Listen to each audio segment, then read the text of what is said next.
Welcome back once again to another Battlebots review. We're at episode 12 of World Championship 7, and oh my god, it just keeps getting more and more exciting as we approach the round of 32. Let's get started. So once again, the intro starts with Chris and Kenny introducing us, and the round of 32 is drawing closer and closer. We'll get to see how many robots I actually got right. Now the fight card looks very interesting, but one that caught my eye, funnily enough, was Dragon King. Finally! I was worried the thumbnail for that video of top 10 new Battlebots was just going to show a robot that would never make it to TV. Oh yeah, and of course, Claw Viper versus Hypershock and Hydra versus Sawblaze, which were both very anticipated matchups, and I was so excited to see where this would go. But first up, we had Lockjaw versus Mad Catter, and I knew that this should be crazy. I felt like Mad Catter had the better shot, but Lockjaw is a classic machine which could make some very strong performances. Also, I need to apologise for not including Lockjaw in my top 32 video. I simply deleted it by accident when making my list. I do officially consider it being likely to make it in, at least more so than Ribot, which is why it's on my revised list, as it would have been had I noticed. But don't worry, it's the only revision. I'm even keeping my endgame prediction, which really upset one person. The fight begins and the bots come to blows, with Mad Catter I feel getting the better of things, but no major damage yet, but the mini-bots are quickly taken out. There's some more back and forth as Lockjaw is slowly becoming worse for wear, with her wheel being notably damaged. However, Lockjaw then returns with a massive hit, popping Mad Catter up in the air. Mad Catter is now limping along, and Lockjaw keeps going in for more. Gassy Cat tries and fails to stop Lockjaw, though it does manage to distract Lockjaw enough so that Mad Catter can go face to face with Lockjaw. Now Lockjaw then goes in and ends up ripping off one of Mad Catter's wedgets, sending it up into the lights. Lockjaw isn't getting a major hit after this, and it looked like the match might be petering out, but Mad Catter races and smashes into Lockjaw, who flops and flounders. But Mad Catter seems to go out on this last attack, meaning that they are counted out, and my god, what an opening fight.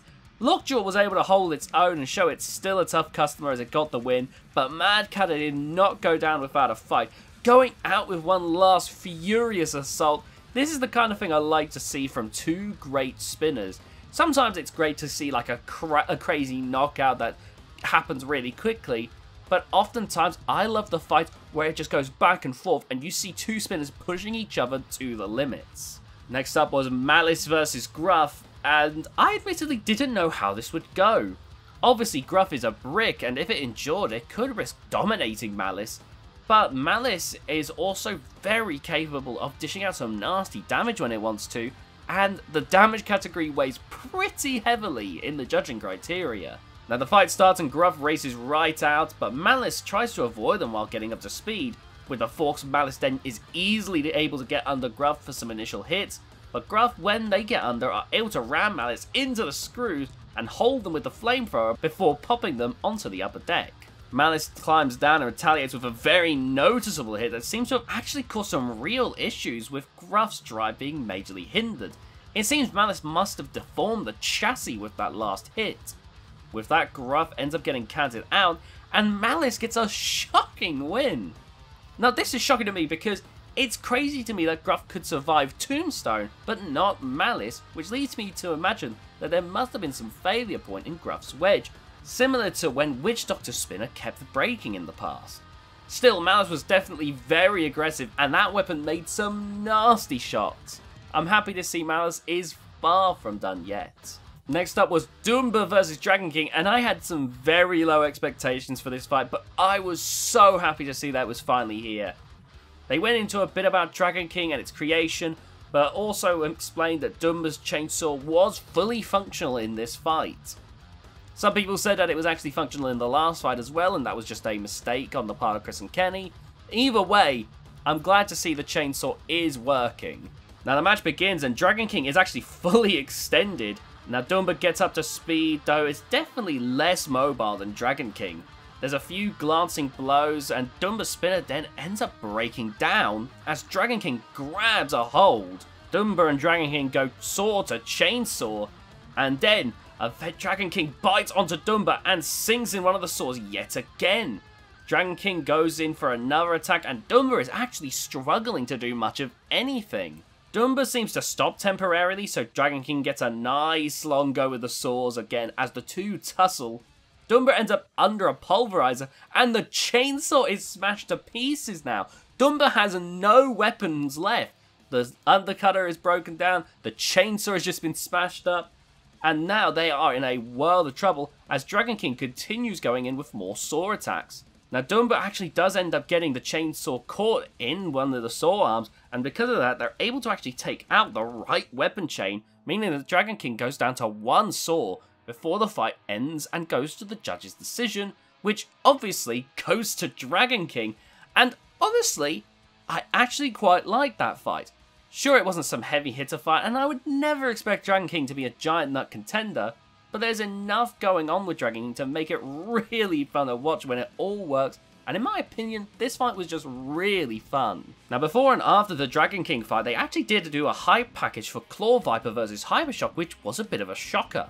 Going into how Claw Viper's drive is basically like 2 times Riptide's weapon. Basically, they have like 2 motors for Riptide's weapon, and Claw Viper uses 4 of those motors for that extreme drive. So that kind of gives you an idea on the kind of power of Claw Viper's drivetrain. That's kind of crazy. And it shows how, despite what everyone would have expected in the preseason, this is a main event tier fight worthy of that level of just build. But we thankfully didn't have to wait much longer as the fight was up next. And even before the fight, I knew this could end almost as quickly as the robots themselves. Claw Viper is fast and could control the fight, sure, but if they make a mistake, then they would get torn apart by Hypershock's powerful spinner, which, spoiler alert, the match begins, and as expected, they race right out of the gate, with Hypershock getting some good shots to start off with and sending Claw Viper into the screws, refusing to let up. There's some more shots that cause the top armor to buckle on Claw Viper, but Claw Viper is still going. However, they're not able to make much of it, as Claw Viper keeps taking more and more shots, and Hypershock is just on top of their game. After a few more hits, Claw Viper finally dies, and while it seemed to be barely moving, it wasn't enough to stop them from getting counted out. And being real, I don't think it could have done anything with how mangled the grabber and lifter setup looked to be. Hypershock was relentless in this fight, and they really had to be to help themselves move on to the round of 32. Claw Viper, in my opinion, is still safe to move on to the round of 32, but Hypershock showed that Claw Viper, while they may be better than ever, still has some growth to go to potentially become a champion. This is the thing that we gotta keep in mind. Robots like Claw Viper and Beta and Quantum, they're better than ever, but they have got to go up against some of these mighty robots like Hypershock and Endgame, and they've gotta be ready. It's good to see how good Claw Viper has gone, but it's still got a little bit of growth to go. Next up was Big Deal versus Free Shipping, and they actually bring out Nick from Endgame for this commentary, and they of course bring up the Ripperoni fight, but it is fun as ever to hear his takes on Gary Jin, Free Shipping, and Big Dill. Big Dill also brings out this mini-bot with just this gigantic vert on it for something of its size. It's so notable that even Gary was like, what the hell is that? I'm right there with you, Gary. Holy cow. That has the kind of like vert you'd expect to see on like some heavyweights. Now the battle begins and both robots are a little slow to start, but Free Shipping makes the initial ram, actually flipping itself over. The robots get to blows, but Big Deal gets a nice lift in. Both clash with their spinners, and that mini-bot might be the most powerful mini-bot I've ever seen. It's gyroing and even pops Free Shipping a little before Big Deal gets an almighty hit in. Free Shipping is flying around like a robot half its weight in the box. Free Shipping does recover and rams one of the wheel guards off of Big Deal before it begins smoking. Free Shipping does get stuck on the pulverizer and Big Deal tries to get them stuck. The pulverizer ends up freeing them and they try again but end up beached. Big Deal ends up off, but Free Shipping is done. Man, Big Deal was scary in this one. This is a fight that I can't really do justice. I really recommend you check out the episode just for this fight, in my opinion, because the lifting arm and the spinner both worked amazingly on Big Deal. Free shipping is always just such a fun robot to watch when it's getting bumped and flung around. Like I said, it's an entertaining robot, win or lose. And the mini-bot was also surprisingly fun to watch as, sure, it's a mini-bot, but that thing had way more power than you'd expect. It's probably the most powerful mini-bot I think we've ever seen in Battlebots. Now it's time for the main event hype package, as once again we have two championship level contenders ready to duke it out, and two teams that have really taken themselves to the limits of their designs. Both are basically guaranteed to make it, but winning this fight would be huge for them and would guarantee them pretty much one of the top seeds in the competition. But before we can get to that, it's time for Shred It Bro versus Lucky. And I knew right away Lucky had this easily. Lucky has been so dominant and is really low to the ground, while Shred It Bro has just been having a ton of teething problems. Lucky comes out with a long extending fork / spatula to help with getting under the drum, and with how thick it is, it might actually deal with my concerns that I had with Tantrum having a similar style. I heard that they might be using it against Cobalt later down the line. I don't know how well it's going to hold up to that kind of damage, but we'll see. The buzzer sounds and Shred It Bro rushes over, but before they could get the spinner up to speed, which seems like a rash decision, as Lucky is able to take control in the early goings. Though at the beginning, Lucky makes no huge flips. Shred It Bro is struggling to really get that death hum going with their spinner, as Lucky manages to get Shred It Bro into the screws, where Shred It Bro actually manages to slot perfectly with nothing for the screws to grab onto. Keep in mind, of course, they sometimes reverse the screws to try and help get the bots back into it. There was nothing for the screws to latch onto, so Shred It Bro was out, meaning Lucky goes on to 3-0. Now, this was definitely the weakest part of the night for me, but still better than a lot of the other night's weakest fights. Lucky is looking great, and now even with just Cobalt to go, they seem certain for the round of 32 now that they've gotten 3 victories. Now it's time for the main event, Hydra versus Sawblaze, and I really couldn't tell you how I thought this would go. Hydra, in my opinion, had the better ground game, but we know that against spinners, Hydra cannot afford to make mistakes, as it usually gets taken out quite easily by them.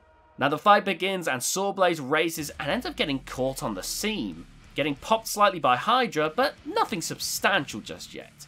Sawblaze dances around and gets flipped about again, but keeps recovering quickly, but they're struggling to even get in too close to Hydra, who remains front on and gets in even more powerful flips. Sawblaze does get a shot in when facing from the back, but the drive is just a little off, as the flips from Hydra have caused some issues. There's some more glancing blows before Hydra goes into a flipping frenzy. Sawblaze did manage to get under Hydra, but the hammer arms seemed to struggle, before attempting again and getting a shot in, but Hydra gets back to throwing them around. Sawblaze gets a second shot in, but Hydra is unfazed as nothing vital is hit, and they flip Sawblaze over. Now Sawblaze's hammer arm isn't seeming to work properly, causing them to slowly be counted out, but Hydra actually flips them before the 10 count, allowing Sawblaze to keep fighting. The fight goes the distance and is headed to the judges, who of course give it to Hydra. Now for a one-sided fight, it was actually quite fun to watch. Hydra's ground game might be the best in Battlebots next to endgame, and it meant that they were able to dominate Sawblaze throughout the fight. I did wish that we got to see a little bit more from Sawblaze, but I understand that if we got to see more, the chances are the fight would have ended a lot sooner, because, again, I just don't think Hydra's very durable against big spinner hits. Now, overall, I'll admit I didn't have the highest expectations, but the card delivered some fun fights. Robots like Dragon King did better than I expected, while Claw Viper and Sawblaze struggled against championship level contenders, but all 3 had very fun fights. And yeah, sure, there was some downers like Shred It Bro versus Lucky, but I don't think that was enough to bring down the overall quality of the fight card. I think this was one of the better episodes personally, but of course your mileage may vary, but I definitely recommend checking it out nonetheless. But with that all being said, I hope you all enjoyed this review, and if you did, please be sure to leave a like on this video. Subscribe if you haven't already, and be sure to hit that notification bell to be notified of future videos on the channel. I'm doing Robot Wars reviews at the moment. I'm currently only on Series 1, but I plan on doing more series in the future. and I'm going to be trying to get reviews of RoboGames 2023 out by my birthday, which is in a few days, so you don't want to miss that one. If you enjoyed as well, leave a comment down below what you thought of this episode of BattleBots, and if you can share this video around to get more eyes on the channel, that would be super appreciated. The channel has been experiencing a lot of growth in these past few months, more than I think the channel has ever had before, and I really cannot thank you all enough for that, as it's truly been crazy.